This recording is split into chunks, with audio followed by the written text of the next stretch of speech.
రామా, ఒకవేళ నువ్వు గుండప్పను ప్రవేశ పరీక్ష కోసం సిద్ధం చేసినా కూడా అప్పుడు ఈ గుండప్ప పరీక్ష ఎలా ఇవ్వగలడు? నువ్వే చెప్పావు కదా ఆ గురుకులం కేవలం రాజపుత్రులకే పరిమితమని. అవునమ్మా, నువ్వు అన్నది నిజమే. నేనొకసారి మహర్షి విద్యాధరుణ్ణి కలవడం మంచిదనిపిస్తోంది. ఎందుకంటే ఆయనే గుండప్ప కోసం ఏదైనా ఏర్పాటు చేయగలుగుతాడు. అద్భుతం, అద్భుతం. ఈ రోజు నాకు చాలా సంతోషంగా ఉంది. ఈ మూటలోని విభూతితో రామకృష్ణ పండితుణ్ణి నా దాసునిగా మార్చుకుంటాను.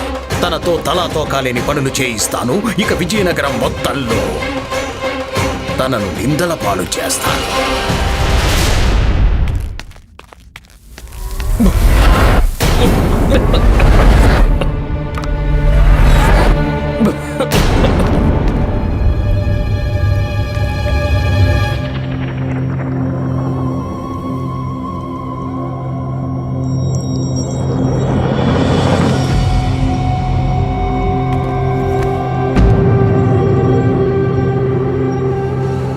స్వామి, ఆదేశం ఇవ్వండి.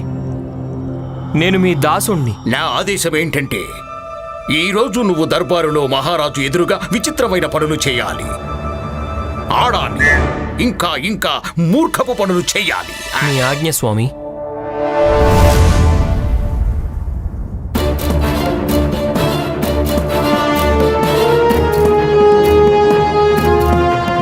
మహారాజు కృష్ణదేవరాయల వారికి జై.